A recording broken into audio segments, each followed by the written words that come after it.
اس کو سکون اور چین نصیب ہوتا ہے. اور وہ 3 نام کیا ہیں اللہ تعالیٰ کے؟ قادر، قدیر اور مقتدر. ان تینوں کا تقریباً ایک ہی مطلب ہے. قاف، دال اور را ان کا روٹ ورڈ ہے. قادر قرآن میں 12 دفعہ آیا ہے، قدیر 45 ٹائمز آیا ہے، اور مقتدر 4 دفعہ آیا ہے. وچ شوز کہ اللہ سبحانہ تعالیٰ ہر چیز پر فل قدرت رکھتے ہیں. اللہ تعالیٰ ہر چیز پر قادر ہیں. اللہ تعالیٰ اسباب کے محتاج نہیں ہے. جو مسلمان ان ناموں کو سمجھ لیتے ہیں نا، اور آج ہم سمجھیں گے ناموں کو، اور اس کی وجہ سے آپ دیکھیے گا by the end of the session کس طرح سے ہماری مصیبتیں، مشکلات ہمیں چھوٹی ہوئی نظر آتی ہیں، اور ہمیں کچھ پرنسپل سمجھ میں آئیں گے کہ ہم کس طرح سے اللہ تعالیٰ کی اس سیکرٹ ڈور آف ہیپینس کو انلاک کر لیتے ہیں. خدا کی قسم مسلمانوں ہمیں خوش ہو جانا چاہیے. وہ کسی چیز کا محتاج نہیں ہے، نہ وہ اسباب کا محتاج ہے، نہ وہ لوگوں کا محتاج ہے، نہ وہ ٹائم اینڈ اسپیس کا محتاج ہے، نہ وہ لاز آف فزکس کا محتاج ہے. ہر چیز اس کی محتاج ہے، وہ کسی چیز کا محتاج نہیں ہے. So great news to all the Muslims. اگر ڈاکٹرز نے جواب دے دیا تو کیا ہوا؟ وہ قادر ہے، قدیر ہے، مقتدر ہے. اگر رشتہ داروں نے چھوڑ دیا تو کیا ہوا؟ اگر رشتہ نہیں ہو رہا تو کیا ہوا؟ اگر کاروباری لوگ جو ہیں انہوں نے آپ کو دھتکار دیا اور سائڈ پہ کر دیا تو کیا ہوا؟ His doors are still open. وہ مسبب الاسباب ہے. اللہ رب العالمین وہی ہیں جو یوسف کے دور میں تھے، جو ابراہیم کے دور میں تھے، جو موسیٰ کے دور میں تھے، جو عیسیٰ علیہ السلام کے دور میں تھے. اللہ رب العالمین وہی ہیں، اور وہ ہر چیز کو بدل سکتے ہیں. وہ ہر بند دروازہ کھول سکتے ہیں.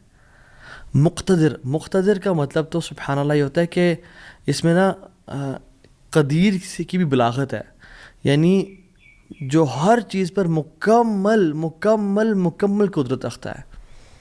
آپ لے لیں مثالیں، یوسف علیہ السلام کی اگزامپل دیکھ لیں. ایک بچہ جو کہ بالکل اپنے انفینٹ سے نکل رہا تھا، اس کو کنویں میں پھینک دیا گیا. وہاں سے اس کو قافلے نے پرچیز کیا اور بالکل for pennies he was sold. اور عورت نے حملہ کیا ان پہ، گناہ کرنا چاہا، جیل میں ڈال دیا گیا ان کو. ٹھیک ہے، وہ شخص جو کنویں میں پھینکا گیا، جو جیل میں ڈالا گیا، جو اتنا بے بس کہ نہ باپ نہ ماں نہ بھائی، بالکل مصر میں ان نون اسٹرینجر، اور وہ جیل میں بھی ہو، نو کانٹیکٹس نو پی آر، کیا بنے گا اس کا؟ القدیر نے، المقتدر نے اس کو وہاں سے اٹھا کے ایجپٹ کے تخت پہ بٹھا دیا. اللہ ہر چیز پر قادر ہے. ابراہیم علیہ السلام باپ بھی چھوڑ گیا، باپ نے کہا تجھے میں رجم کر کے مار دوں گا. ہر کوئی ساتھ چھوڑ گیا، حتیٰ کہ سب جمع ہو گئے ان کے خلاف، اور ان کو برہنہ کر کے کیٹاپلٹ میں ڈال دیا. اور وہاں سے جب آگ میں ڈالنے لگے تو کیا پڑھا ابراہیم نے؟ حسبی اللہ و نعم الوکیل، مجھے اللہ کافی ہے. اور کیا ہی وہ نعم الوکیل، کیا بہترین دوست ہے، کیا بہترین کارساز ہے وہ. اور اللہ تعالیٰ نے وہ کس طرح کا قادر ہے، وہ کس طرح قدیر اور مقتدر ہے کہ اس نے ہواؤں کی ڈائریکشن کو نہیں پھیرا، نہ ہی اس نے سمندروں کے رخ کو بدلا، نہ ہی اس نے کوئی پرندے بھیجے جو کہ اس پانی کو، اس آگ کو ٹھنڈا کر دیں پانی پھینک پھینک کے. نہیں، بلکہ ڈائریکٹ اس آگ کو کہا جس کی صفت ہے جلانا، قُلْنَا يَا نَارُ كُونِي بَرْدًا وَسَلَامًا عَلَىٰ إِبْرَاهِيمَ. ہم نے کہا اے نار، اے آگ ٹھنڈی ہو جا اور سلامتی کا باعث بن جا ابراہیم کے لیے. کچھ روایات میں تو یہ بھی آتا ہے کہ ان کی صحت کے بھی کچھ ارچہ کلام ہے کہ ابراہیم علیہ السلام سے پوچھا گیا کہ سب سے بہترین مومنٹس آپ کی زندگی میں کون سے تھے؟ تو ابراہیم علیہ السلام نے کہا کہ جب میں آگ میں تھا، کہ اللہ تعالیٰ نے اس کو حکم دیا تھا کہ ٹھنڈی ہو جا، اور اتنی ٹھنڈی نہ ہونا کہ ابراہیم کو تکلیف پہنچائے، سلامتی والی بن جانا. تو those were the best moments that I spend in my life. اور وہ کس طرح سے ٹھنڈی ہوئی کہ صرف ابراہیم کے لیے ٹھنڈی ہوئی، لیکن جو رسیاں ابراہیم علیہ السلام کے ہاتھ پہ بندھی ہوئی تھی ان کے لیے ٹھنڈی نہیں ہوئی. اس رسیوں کو جلا دیا مگر ابراہیم علیہ السلام کے بال تک کو بھی نہیں جلایا.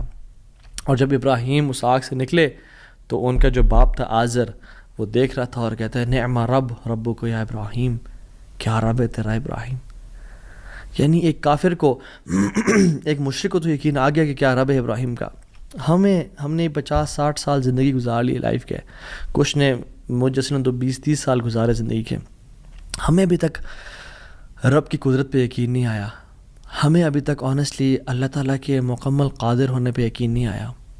تیسرے پارے میں ایک شخص کا ذکر آتا ہے قرآن میں کہ ایک شخص گزر رہا تھا، اور ایک قریہ سے، ایک بستی سے گزرا، ولیج تھا، اور وہ بالکل یعنی آپ سمجھ لیں رونز تھا، وہ بالکل کھنڈرات بن چکا تھا. تو ان کے ذہن میں ایسے ہی خیال آیا who will raise them up، کون کھڑا کرے گا انہیں دوبارہ. ابن کثیر اور باقی لکھتے ہیں کہ وہ عزیر علیہ السلام تھے. خیر نیورتھلیس اللہ تعالیٰ نے ان کو موت دے دی، اور موت دینے کے بعد جب اٹھایا تو کہا کہ کتنا عرصہ تم پڑے رہے ہو اس جگہ پہ؟ تو کہا کہ دن کا کچھ حصہ. اللہ تعالیٰ نے کہا کہ تم 100 سال مردہ رہے ہو یہاں پہ. اور ان کا جو حمار تھا، جو گدھا تھا، وہ پیرش ہو گیا. اس کو یعنی کھا کے کیڑے مکوڑے، مٹی نے اس کو ڈیکمپوز کر دیا. لیکن جو ان کا کھانا تھا، اللہ اکبر کیسا قادر ہے اللہ تعالیٰ. فانظر الی طعامک و شرابک لم یتسنہ، اپنے کھانے کو دیکھو اور اپنے پینے کو دیکھو، اس کو کسی نے چھوا بھی نہیں ہے. کھانا ہم باہر سے آرڈر کرتے ہیں، کچھ کھا لیں تو فریج میں نہ رکھیں، اور ایک دن گزر جائے تو وہ باسی ہو جاتا ہے، خراب ہو جاتا ہے. ایک دن کھانا برداشت نہیں کر سکتا، لیکن 100 years گزر گئے، کھانے کو کسی نے چھوا بھی نہیں. اور جو حمار تھا، جو گدھا تھا ان کا، وہ بالکل پیرش کر گیا اور ڈیکمپوز ہو گیا. اور عزیر علیہ السلام کے نظروں کے سامنے اللہ نے اس کو دوبارہ کھڑا کر دیا.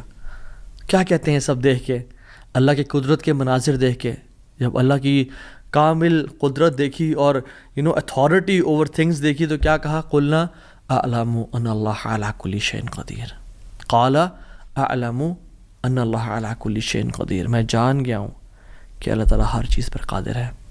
واللہ العظیم میرے بھائیو اور بہنوں، اس سینٹنس میں نا بڑا مزہ ہے، بڑی لذت ہے، بڑا نشہ ہے. اگر انسان جان لینا کہ میرا رب ہر چیز پر قادر ہے، تو خدا کی قسم ہماری پریشانیاں، ٹینشنز، انزائٹی سب ختم ہو جائے گی.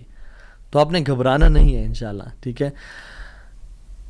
اگر ایک چیز زندگی میں آپ کی ہے جو اس لیسن کا جو ہے نا، آج کے سبق کا، جو آج کے جو اس پوڈ کاسٹ شو کہہ لیں اس کو آپ، اس کا جو کرکس ہے وہ یہ ہے: اگر آپ اللہ والے بن جائیں تو اللہ اپنے بندوں کا امتحان تو لیتا ہے، مگر اسے کبھی ضائع نہیں کرتا. اللہ اکبر. اس کو لکھ لیں اپنے ذہن پہ اور ساری زندگی اس کو پکڑ کے رکھیں. اگر آپ اللہ والے بن جائیں تو اللہ سبحانہ و تعالیٰ اپنے بندوں کا امتحان تو لیتا ہے کہ میرا بندہ سچا ہے یا نہیں، میرا ہے یا نہیں، لیکن خدا کی قسم کبھی ضائع نہیں کرتا. شرط یہ ہے کہ آپ اللہ والے بن جائیں اور نیت صاف ہونی چاہیے. تو میں آپ سے نا آج 3 بیسک پرنسپلز کی بات کروں گا کہ آپ نے اپنی لائف میں کرنا کیا ہے. پہلی چیز، نیت صاف کرنی ہے. اگر آپ اللہ والے بن جائیں اور اپنی نیت آپ صاف کر لیں، اللہ تعالیٰ آپ کو کبھی ضائع نہیں